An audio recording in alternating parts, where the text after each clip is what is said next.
The moment you see your own eyes in a child's face, your whole past comes back to collect.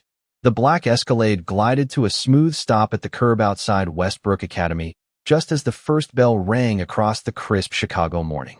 Children in navy uniforms streamed through the iron gates, their laughter bright against the low hum of luxury engines and the shuffle of polished dress shoes on concrete. Ethan Cole stepped out, adjusting the cuff of his charcoal coat, prepared for another predictable morning of philanthropy, press photos, and handshakes. His company, Cole Dynamics, was about to announce a seven-figure STEM donation, and every local camera was already pointed toward the school's glass entrance. But then the world narrowed. Two children, a boy and a girl no older than 8, darted across the courtyard, chasing each other with the effortless joy only twins seemed to share. The little girl's braids bounced as she laughed, but it was the boy who made Ethan stop breathing.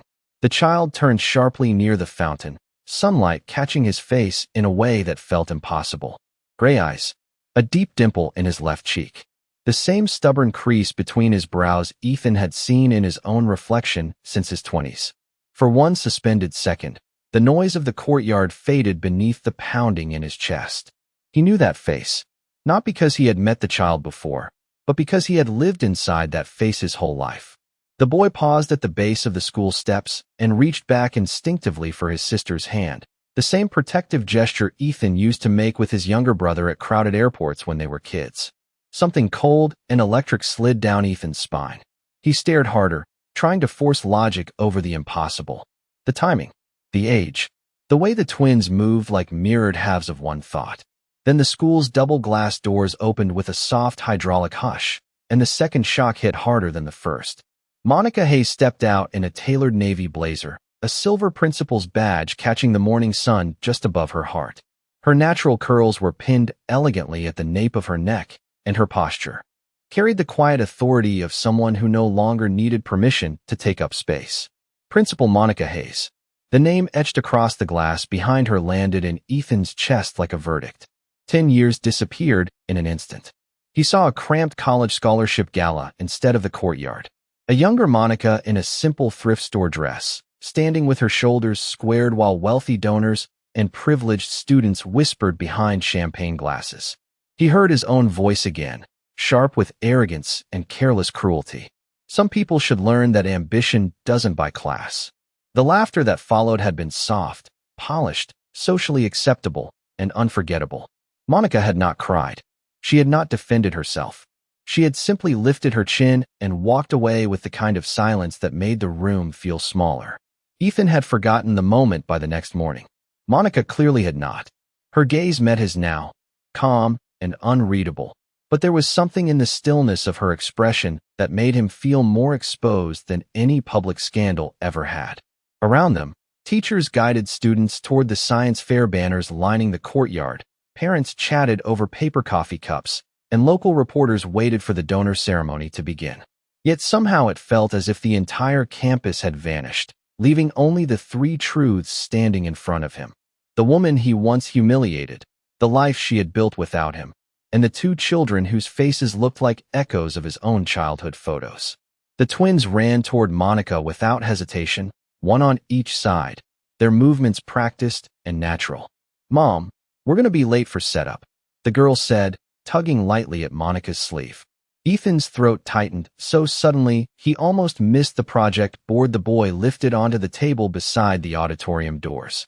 In bold block letters across the top, beneath the Westbrook Academy logo, were the words, "Cole Genetics Model, Identical Twins and Inherited Traits." Ethan stared at the letters as the blood drained from his face. Monica followed his gaze, then looked back at him with a calm so devastating it felt deliberate. "Funny," she said, softly, her voice smooth as polished glass, "how truth always finds its way into the classroom." Before Ethan could force out a single question, the twins disappeared into the auditorium, and Monica turned to follow them, leaving him frozen in the courtyard with the school doors slowly closing between them and the first unbearable realization settling into place. This morning had never been about a donation. It was about discovery. The doors had barely sealed shut before Ethan moved, crossing the courtyard with the kind of urgency that had once built boardrooms and broken competitors. But Westbrook Academy was not one of his glass towers, and nothing here bent to the force of his name. By the time he reached the auditorium entrance, the morning had already shifted into organized motion. Students carried poster boards, teachers adjusted display tables, and parents filled the back rows with coffee cups and camera phones ready for the annual science showcase. Yet all Ethan could see was the pair of twins near the front of the room, standing shoulder to shoulder beside a trifold presentation covered in DNA strands, family traits, and a carefully labeled inheritance chart. The boy, Noah, was explaining dominant genes to a judge with the same clipped confidence Ethan used in investor meetings, while the girl, Naomi, smiled with Monica's calm patience and corrected one tiny label without interrupting her brother's rhythm. It was not only their faces now. It was the cadence, the instincts, the way they balanced each other. Ethan stood in the back aisle, motionless, as if moving too quickly might shatter the fragile logic his mind was trying to assemble. 8 years old. That meant they were conceived the same spring semester. Everything between him and Monica had quietly collapsed. He remembered that season now with a clarity sharpened by regret. The scholarship gala had not been the only moment. There had been long nights in the campus library, Monica tutoring first-generation students while he lingered nearby, pretending to review finance models. There had been coffees before dawn, shared walks through rain-slick Chicago sidewalks, and the 1 week after graduation. When ambition had not yet convinced him he needed distance from anything that looked like struggle. Then came the fellowship offer in New York, the investors who polished every rough edge out of his image, and the humiliating memory of the night he chose reputation over the woman who had once believed in the version of him no one else had met. He had not only mocked her poverty, he had allowed an entire room to reduce her dignity into a punchline because it was easier than admitting she made him feel honest. Mr. Cole. Monica's voice reached him before he saw her. She stood at the edge of the aisle, hands loosely folded, expression composed enough to make the entire room feel like it belonged to her. The principal's office is upstairs. The donor presentation starts in 20 minutes. I assume that is still why you are here. Ethan looked at her, really looked at her, and the years between them felt heavier than the polished wood floor beneath his shoes. Are they mine? The question came out lower than he intended, stripped of the confidence that usually carried his words. Monica held his gaze for a long moment, then glanced toward the twins as Noah animatedly pointed at a heredity chart. You already know the answer, she said. Her voice was not cruel. That somehow made it worse. Ethan exhaled slowly, every detail now aligning with unbearable precision. The age, the resemblance, the project theme, the way Noah tilted his head when thinking, exactly as Ethan did during contract reviews. Naomi's habit of tapping the edge of the board twice before speaking, a mirror of the way Ethan tapped a conference table before making a decision. The truth had not been hidden. It had been standing in plain sight, waiting for him to become the kind of man capable of seeing it. Why did you never tell me? He asked. Around them, applause broke out for another student presentation, but the sound seemed far away, trapped behind the pulse in his ears. Monica's eyes softened, not with surrender, but with the weight of an old wound finally spoken aloud. Because the last time I let you see what my life really looked like, you taught me exactly what you thought it was worth. The words settled into him like winter air. Ethan opened his mouth, but no defense survived the truth of what she had said. Monica stepped closer, lowering her voice into something only he could hear. I did not keep them from a father, Ethan. I protected them from a man who once believed poverty was something contagious. He flinched, not from anger, but because she had reached the part of him he spent years burying beneath wealth, headlines, and immaculate branding. Before he could answer, Naomi's voice rang across the room. Mom, they want us on stage for the finalist round. Monica turned instantly, every inch of her attention shifting toward the children. Ethan watched the transformation with stunned silence. This was the power he had never understood. Not market control, not influence, legacy. Monica looked back at him one final time before stepping toward the stage lights. Stay for the presentation, she said. You might finally learn how inherited traits really work. Ethan remained in the aisle as the twins climbed onto the platform, their voices bright beneath the auditorium lights, and for the first time in years, The most important thing in his life was unfolding in a room where money could not buy him a seat at the center. The finalist round began under the warm glow of the auditorium lights, and Ethan remained in the back aisle, as if the polished floor beneath him had turned into a line between the man he had been and the life he had never known existed. On stage, Noah stood beside the inheritance chart with a confidence that made the room lean closer.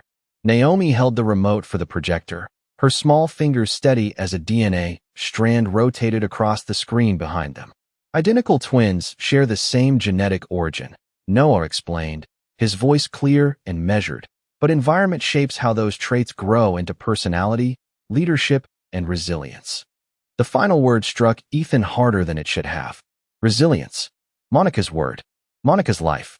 The audience smiled, teachers nodded, and a panel of judges scribbled notes while the twins moved through their presentation with effortless rhythm. But Ethan was no longer hearing science. He was hearing the shape of 8 missing years. Every phrase they used carried the imprint of Monica's discipline and dignity. Every pause Noah took before answering a judge mirrored Ethan's own instinctive caution. Naomi's ability to soften tension with one calm smile was pure Monica. They were proof that identity was never singular. It was inheritance and influence, blood and nurture, truth and choice. When the applause rose at the end, it came fast and full, filling the auditorium with the kind of warmth Ethan had spent years chasing through public recognition and never once actually felt. Noah and Naomi stepped down from the platform, beaming as classmates gathered around them. Ethan watched from a distance, unsure whether moving closer would be an intrusion or a confession. Monica appeared beside the stage stairs, her expression softer now as she crouched to straighten Naomi's name badge. The simple tenderness of the gesture tightened something in Ethan's chest. She had built this life brick by brick, day by day, in classrooms and parent conferences and science fairs, while he had spent those same years measuring success in stock value and media rankings. His empire suddenly felt loud and hollow compared to the quiet certainty in this room. Principal Hayes. A board member approached Monica with an eager smile. The Coal Dynamics team is ready upstairs for the donor breakfast. Monica rose smoothly, every movement composed. Thank you. I will be there shortly. Her eyes shifted toward Ethan, and for the first time, there was something less guarded in her gaze. Not forgiveness. Not yet. Just acknowledgement that the truth now belonged to the same room. Ethan stepped closer, lowering his voice. I want to know them. Monica studied him in silence, the sounds of children laughing and folding chairs moving around them creating a strange softness behind the weight of the moment. Wanting is easy, she said at last. Children do not grow on wanting. They grow on consistency, presence, the things your world taught you to treat as optional. Ethan took the words without flinching because there was no defense left that did not sound pathetic. Then tell me where to begin. Monica glanced toward the twins, who were now excitedly showing a teacher their finalist ribbon. Begin by watching, she said. Not as a donor, not as a chief executive, just as someone willing to learn the life he missed. Before he could respond, Noah turned and noticed him standing closer than before. The boy's expression shifted into curiosity rather than fear. Mr. Cole, he said, walking over with Naomi beside him. Did you like our genetics project? Ethan's breath caught at the directness of the question. He looked at Noah, then Naomi, seeing the pieces of himself reflected back through 8 years of Monica's love and structure. I did, he said carefully. It was the smartest presentation in the room. Noah's grin broke wide, the same lopsided smile Ethan had seen in childhood photographs of himself. Naomi tilted her head. Mom says inherited traits are not just about what you get. It is what people choose to grow. Ethan looked at Monica then, and the quiet truth in Naomi's words landed deeper than any accusation. Monica had given them more than a home. She had given them meaning. The donor breakfast could wait. The press could wait. For the first time in years, Ethan made a decision with no calculation attached to it. He removed his watch, silenced the buzzing phone in his coat pocket, and slipped both into the inside pocket as if shedding the armor of the world outside these school walls. What is next? He asked, looking at the twins. Noah's eyes lit up instantly. The robotics finals in the gym, he said. We built a navigation model that learns from mistakes. Ethan almost smiled at the irony. Monica noticed it too, but said nothing. Together, they began walking toward the gymnasium, the twins leading the way between trophy cases and framed student portraits, while Ethan followed half a step behind, not yet part of the picture, but no longer standing outside the frame. And somewhere in the quiet rhythm of small footsteps and school bells, he began to understand that redemption did not arrive through grand gestures. Sometimes it began in a hallway, simply by choosing not to walk away. The hallway opened into Westbrook Academy's gymnasium, where the bright hum of competition replaced the softer warmth of the auditorium. Rows of student-built robots lined long folding tables, their chrome parts gleaming beneath the overhead lights while parents filled the bleachers with the restless energy of anticipation. Noah and Naomi moved ahead with the kind of focused excitement only children feel when they have poured weeks of imagination into something real. Ethan followed close enough to hear them whispering final adjustments to each other, their voices blending into the easy rhythm of twins who had learned how to think in parallel.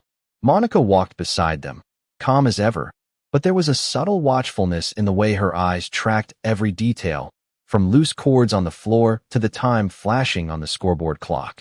This was her world in motion, not built on pressure but on preparation, and Ethan could not help noticing how naturally everyone around them deferred to her presence. Teachers greeted her with quiet respect. Students straightened when she passed. Parents smiled with the trust reserved for someone who had shown up for them again and again. It was the kind of authority no title on a skyscraper could manufacture. At table 12, Noah carefully lifted the cover from their robotics model.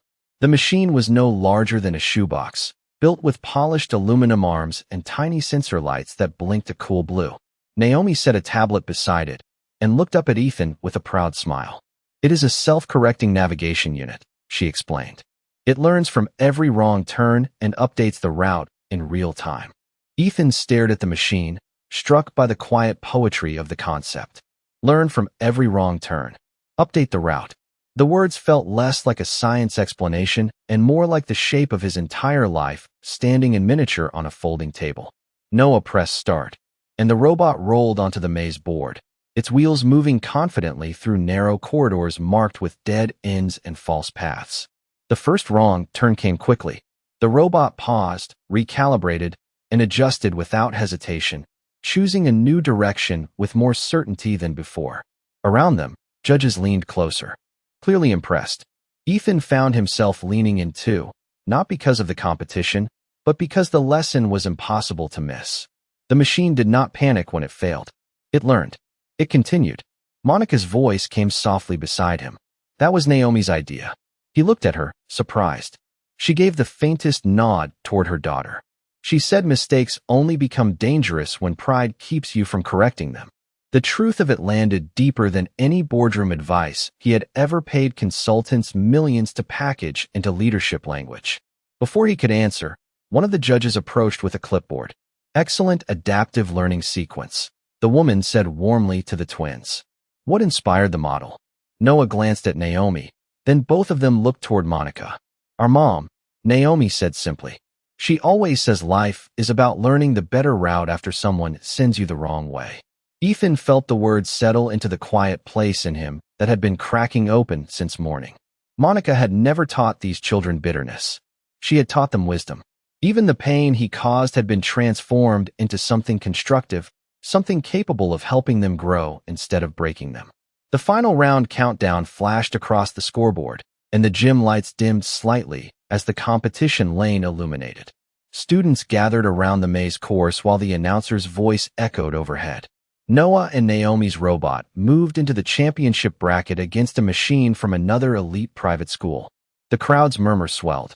Ethan stepped back beside Monica as the twins prepared their launch sequence. "You turned every hard thing into something they could build from," he said quietly. Monica kept her eyes on the course. Children should inherit strength, not scars. The answer stayed with him as the timer began. The robot shot forward, gliding through the first turns with astonishing speed. At the third checkpoint, the rival machine clipped the edge of the maze and stalled, while Noah and Naomi's model paused, recalculated, and rerouted with graceful precision. The gym erupted in cheers as it crossed the finish line. First, Noah threw both hands into the air. Naomi laughed and ran straight into Monica's arms. For one suspended moment, the scene felt so whole Ethan almost forgot he was still standing at its edge. Then Noah turned, holding up the trophy with shining eyes. "Mr. Cole, did you see that? It fixed the route just like it was supposed to." Ethan smiled fully this time, something rare and unguarded breaking through. "I saw," he said. "It knew exactly what to do after the wrong turn." Noah nodded proudly, but Monica's gaze met Ethan's over the children's shoulders, and the real meaning settled between them. The route could still change. The ending was not locked in by the mistake. It depended on what happened next. As the crowd celebrated and the twins stood glowing beneath the championship banner, Ethan understood that this day had stopped being about discovery alone. It was becoming a test of whether he was capable of doing what the robot had just done in front of the whole gym. Acknowledge the wrong path, recalculate with humility, and earn a better destination. The championship cheers still echoed through the gym when the school day began to settle into its next rhythm, students spilling into hallways with ribbons, trophies, and the bright afterglow of small victories. Noah and Naomi stayed close to Monica as they walked toward the faculty wing, the robotics trophy balanced carefully between them like something sacred. Ethan followed a few steps behind, quieter now, as if the lesson from the maze had not stopped at the finish line. Outside the windows, the Chicago afternoon had softened into pale gold, sunlight stretching across polished floors and framed photographs of graduating classes that lined the corridor like proof of time well spent. Monica paused outside her office, the etched glass bearing her name catching the light again. Principal Monica Hayes. The same words that had stunned Ethan that morning now carried a different weight. They no longer felt like a shock. They felt like evidence of everything she had built while he had been absent. "I need to prepare for the donor board luncheon," Monica said, opening the office door. Her tone was calm, professional, but not cold. "The twins have 1 hour before dismissal." Ethan looked at the children, then back at her. "May I stay with them?" The question came without the entitlement that once shaped his every request. Monica studied him for a long moment, measuring not the words but the posture behind them. Noah broke the silence first, lifting the trophy. "Can he see our engineering journals?" he asked, already hopeful. Naomi nodded quickly. "And the prototype sketches. Mom says every final build starts with rough mistakes." Monica exhaled softly, something almost like reluctant trust moving through her expression. "The library commons," she said at last. 1 hour. They have reading circle at 3:15. Ethan nodded, accepting the boundary as if it were something precious. The library commons was warm with late sunlight and the scent of paper, wood polish, and sharpened pencils. Students sat in quiet clusters at long tables, while the twins led Ethan to a corner workspace covered in notebooks, graph paper, and tiny mechanical parts sorted into clear bins. Noah opened a spiral-bound journal filled with sketches of robotics arms, sensor pathways, and handwritten notes in remarkably neat block letters. Naomi laid out color-coded route maps beside it, each wrong turn marked in red and each corrected path highlighted in blue. Ethan turned the pages slowly, struck not only by the intelligence in front of him, but by the consistency behind it. Every entry was dated. Every setback had a written lesson beside it. Every improvement built directly from the previous mistake. Monica's influence was everywhere. "Mom says writing it down keeps you honest," Naomi said, settling into the chair beside him. "If you pretend the wrong turn never happened, you make it again." Ethan let the words sit with him, his fingers resting on the edge of the notebook page. For years he had built a life around polished outcomes, erasing every failure before it could be seen. Monica had taught these children the opposite. Truth first, then growth. Noah reached into his backpack and pulled out an old photograph, slightly bent at the corner from being handled too often. "This is from our first science fair," he said proudly. The picture showed two much younger versions of the twins standing beside a cardboard volcano, Monica kneeling between them with one hand on each shoulder, smiling in a way Ethan had never seen before. It was not the composed expression of a principal or the controlled stillness she wore around him. It was open joy, the kind that comes from being fully present in the life you chose. Ethan stared at the image longer than he meant to. 8 years of school mornings, homework tables, library nights, scraped knees, parent conferences, field trips, and bedtime encouragements. Monica had carried all of it alone, not with bitterness, but with grace so disciplined it had become the architecture of the twins' confidence. She never missed one event, Noah said, as if reading the direction of Ethan's thoughts. Even when she had meetings, she would still be there before the judges started. Naomi smiled softly. She says showing up is how people learn they matter. Ethan swallowed against the sudden weight in his throat. There it was again, the thing money had never taught him. Presents, not grand gifts, not last-minute gestures. The ordinary miracle of being there, over and over, until trust no longer needed to question itself. His phone buzzed in his coat pocket, likely the donor board asking where their keynote executive had gone, but he did not reach for it. Instead, he looked at the twins and asked the question that mattered more than any investor call. What do you need next for the robotics team? Noah and Naomi exchanged a bright, excited glance. Better navigation sensors, Noah said immediately. And access to a real coding simulator, Naomi added. Ethan nodded slowly, but before he could respond, the library clock clicked to 3:15 and Monica appeared in the doorway exactly on time. The twins rose instinctively, gathering their journals with practiced efficiency. Monica's eyes moved from the notebooks to Ethan's face, then to the untouched phone still silent in his pocket. She noticed everything. Reading circle, she reminded the twins gently. They hurried toward her, trophy in hand, pausing only when Noah turned back. Are you coming tomorrow for the invention lab? He asked. The question hung in the warm library air, simple and devastating. Ethan looked at Monica first. She did not answer for him. She simply waited, giving him the one thing she had always valued most, the chance to choose what kind of route he would take next. The question lingered in the library long after the twins followed Monica into the hallway. Simple on the surface, yet heavier than any contract Ethan had ever signed. Are you coming tomorrow for the invention lab? He stood alone for a moment among the journals, the late afternoon light stretching across the table where Noah and Naomi had left the blueprint of their minds open for him to see. For years, tomorrow had always belonged to projections, acquisition meetings, investor dinners, and the relentless machinery of the next quarter. But this tomorrow was different. It had a time, a room, 2 children waiting, and a chance to prove that presence could become a decision instead of a slogan. By the time Ethan stepped back into the corridor, the school had softened into dismissal hour. Parents gathered near the front lobby, teachers guided students toward buses and pickup lines, and the warm rhythm of ordinary family life filled the building in ways that made his penthouse silence feel suddenly unfamiliar. Monica stood near the main doors with Noah and Naomi, each child holding one side of the robotics trophy while they spoke excitedly about redesigning the maze algorithm for the invention lab. Ethan approached with a steadiness that felt new even to him. Yes, he said, answering the question Noah had left hanging. The twins turned in unison. I will be here tomorrow.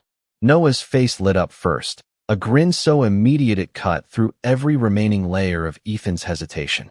Naomi's smile came softer, thoughtful in the way Monica's always was, as if she was measuring whether promises had roots. Monica met his eyes over their heads. The lab starts at 8 sharp, she said. No late entrances. The students notice everything. Ethan nodded once. Then I will be early. The words were small, but something in Monica's expression shifted, not into trust, not yet, but into the quiet acknowledgement that he had finally answered a child with something more valuable than charm.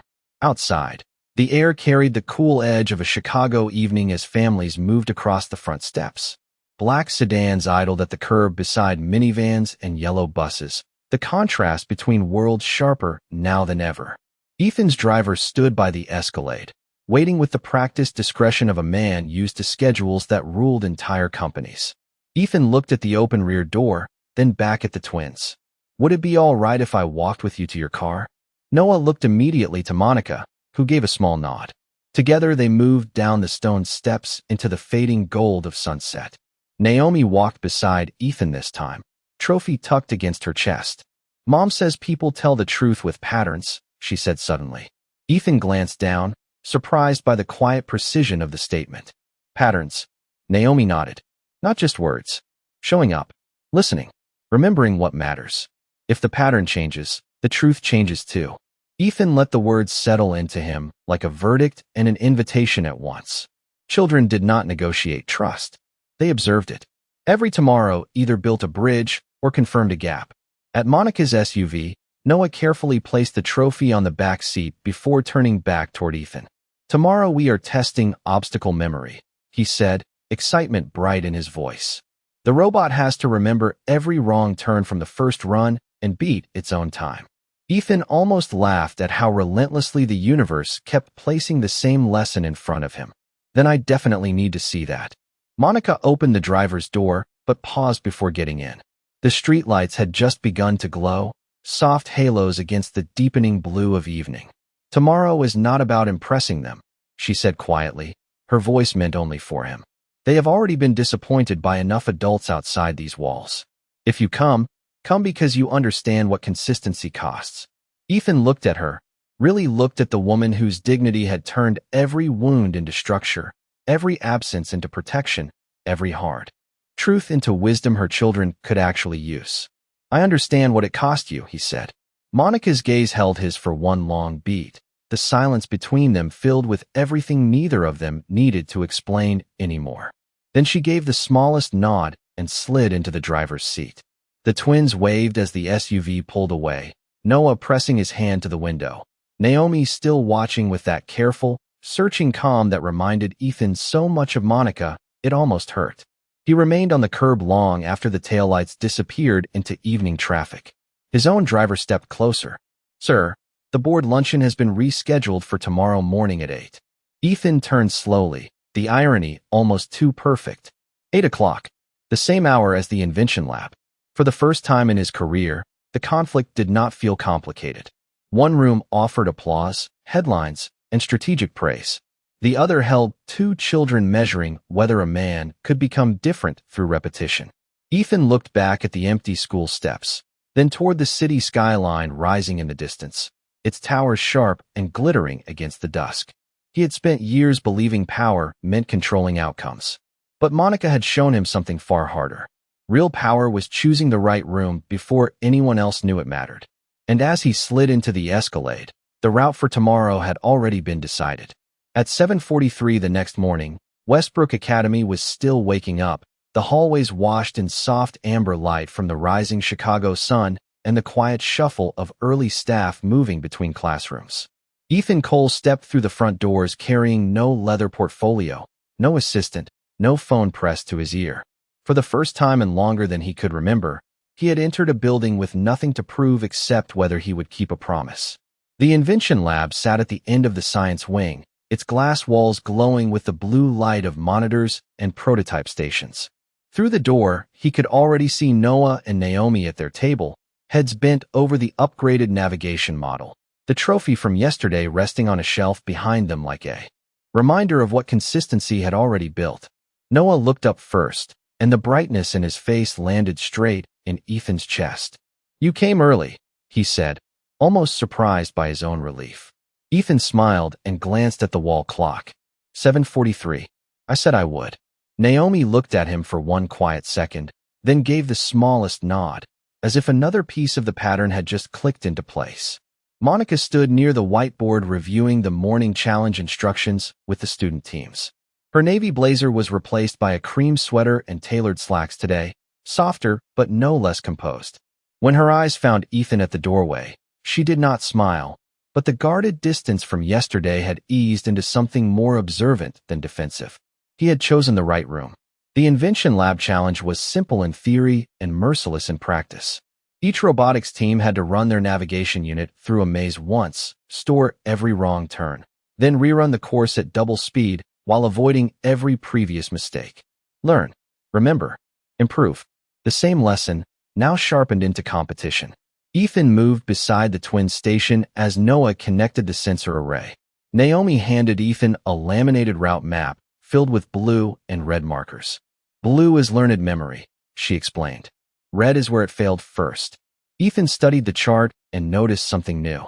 Naomi had written a note in the margin in precise handwriting.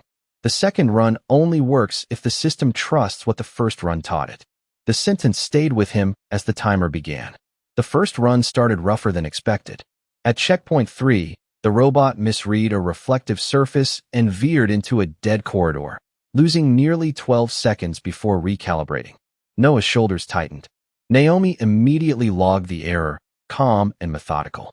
Ethan leaned in, not to take over, but to steady the moment. What did it miss? He asked. Noah pointed at the sensor angle. It keeps treating glare like open space. Ethan looked at the reflective panel, then at the route map. In another life, he would have solved the issue with authority. Here, he asked instead, what does the first run teach the second? Naomi's eyes sharpened with recognition. That the reflection is false data. Noah adjusted the sensor threshold, his confidence returning as the pieces aligned. Across the room, another team's machine flew through the course with near-perfect speed, drawing impressed murmurs from the judges. The pressure in the lab shifted, but Monica's voice remained steady from the center aisle. Do not rush the lesson, she reminded all the teams. The second run rewards what you actually learned, not what you wish had gone right. Ethan felt the truth of her words reach beyond the maze. His board meeting was happening downtown right now, no doubt filled with polished voices wondering where their chief executive had gone. But here, in this room, the stakes felt cleaner. Two children were learning whether failure could become wisdom, and he was learning the same thing in real time. The second run countdown flashed. Noah launched the robot, and this time it moved with astonishing confidence, gliding past the reflective trap without hesitation, choosing each turn with the precision of memory turned into instinct. The lab filled with rising cheers as the machine cleared every previous mistake and crossed the finish line in half the original time. Noah threw both fists into the air. Naomi turned to Ethan first, not Monica, and the choice itself said more than any speech could have. It trusted the first mistake, she said, her voice bright with triumph.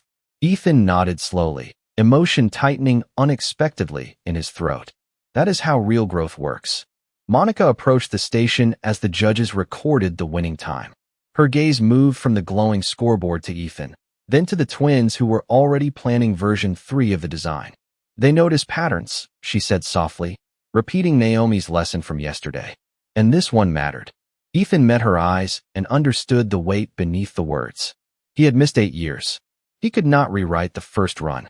But maybe, if he kept choosing the right room, the second run could still become something worth trusting. Just then the lead judge announced that Noah and Naomi's design had been selected to represent Westbrook Academy at the citywide Youth Innovation Gala that Saturday night. The twins lit up instantly, but Noah turned to Ethan before celebrating fully. Will you come? He asked.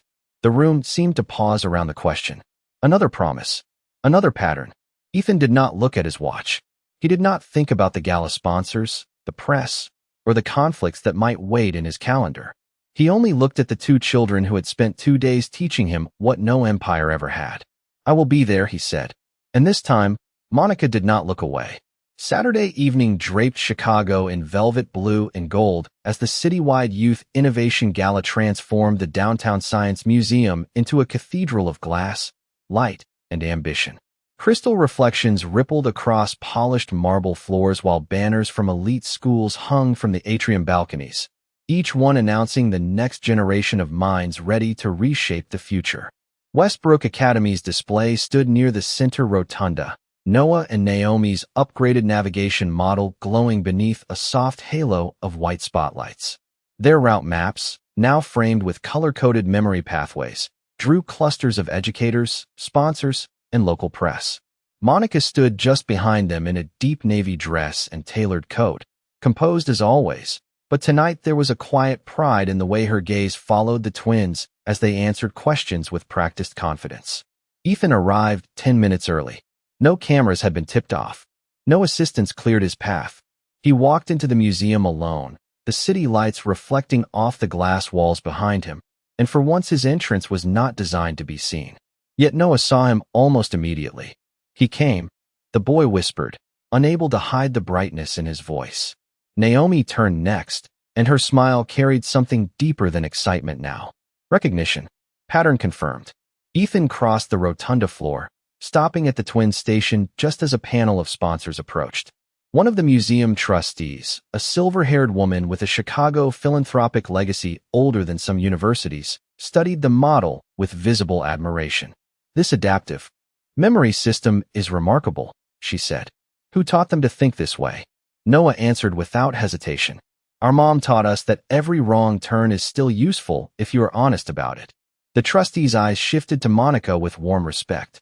Then the school is fortunate to have leadership that understands innovation begins with truth. Ethan felt the words settle over the evening like a final mirror. Monica had spent years doing exactly that, turning every wrong turn into something these children could stand on. The gala continued in waves of applause and quiet awe as Noah and Naomi advanced through the final demonstration rounds. Their robot now navigated a live, moving obstacle course that changed every 60 seconds, forcing the machine to rely on both memory and real-time correction. Judges leaned forward. Sponsors whispered. Press cameras circled the display. Ethan remained at the twins' side, not intruding, simply present. When Naomi reached for an extra battery pack, he handed it to her before she even asked. When Noah dropped a calibration pin, Ethan crouched first to retrieve it. Small moments. Invisible to headlines. Unforgettable to children. The final scoreboards illuminated across the museum wall in bright blue letters. Westbrook Academy, first place. The rotunda erupted in applause so full it seemed to rise into the glass ceiling itself. Noah let out a stunned laugh. Naomi covered her mouth before throwing her arms around Monica, who held both twins close with the same quiet strength that had shaped every moment leading here. Ethan stood just outside the embrace, but this time the distance no longer felt like exclusion. It felt like something slowly being invited inward. The museum director stepped to the microphone for the closing remarks. In honor of tonight's winning team and the educational leadership behind their growth, we are announcing a new city grant for youth robotics expansion. A massive check display appeared on the screen behind him.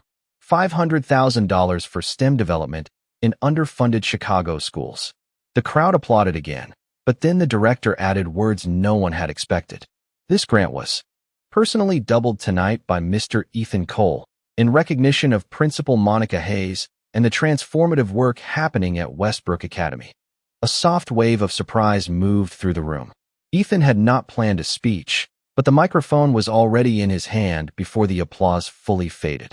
He turned first toward Monica, then to the crowd, and for the first time in his public life, his voice carried no polish, no strategic edge, only truth.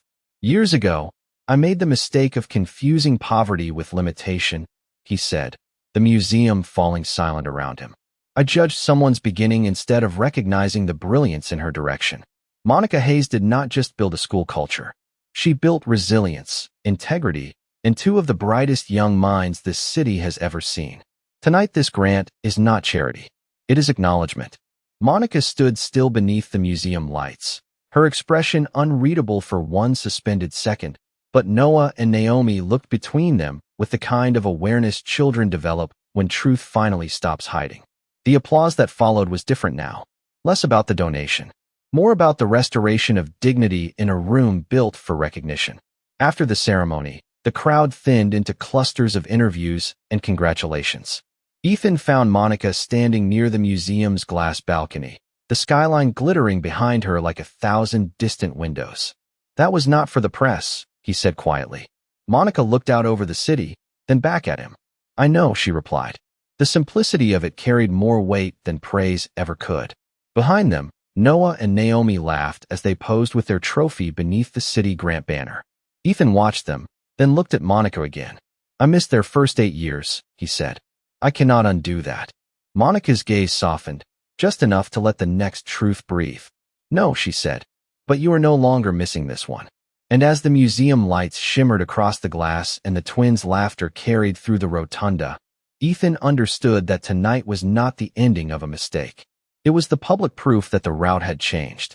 Monday morning arrived with a kind of clarity that made the city feel newly washed, the Chicago skyline bright beneath a pale spring sun and Westbrook Academy alive with the hum of ordinary beginnings.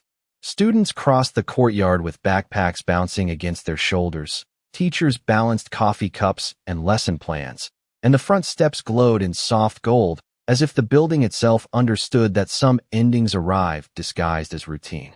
Ethan stepped out of his SUV before the driver could reach the door, carrying 2 paper bags from the bakery Noah had mentioned in passing on Saturday night, and a small robotics catalog he had spent half the weekend selecting for the twins' expanded lab.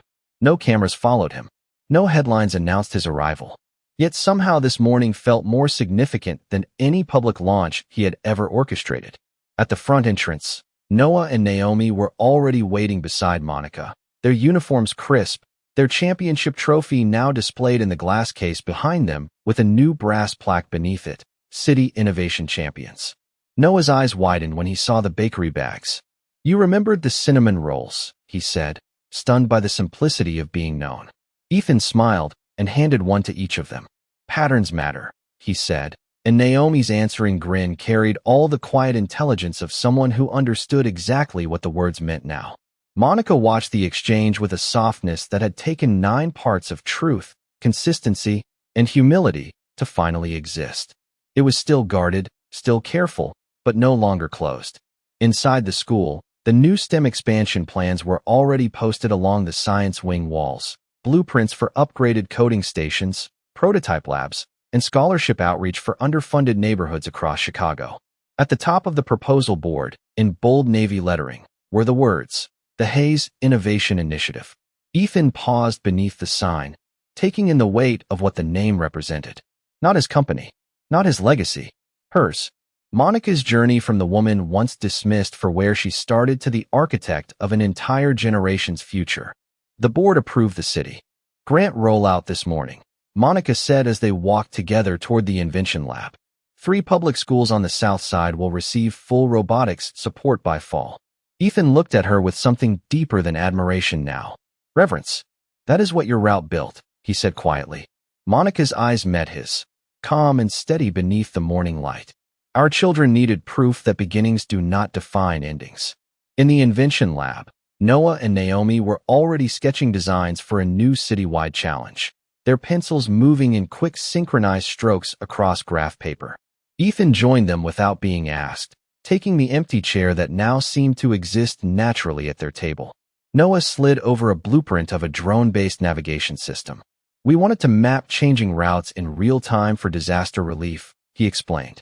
Naomi added the next piece before he could finish. "Mom says the best technology should help people who get overlooked." Ethan looked from the blueprint to Monica, standing by the window, sunlight catching the silver principal's badge near her collar. The full circle of it nearly stole his breath. The woman he once underestimated had raised 2 children who built solutions around dignity, inclusion, and truth. Her influence was no longer just personal.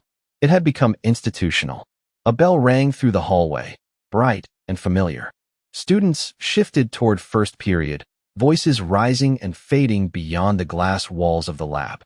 Noah leaned back in his chair and looked at Ethan with the same direct honesty that had reshaped this entire story. "Are you coming to Parent Strategy Night on Thursday?"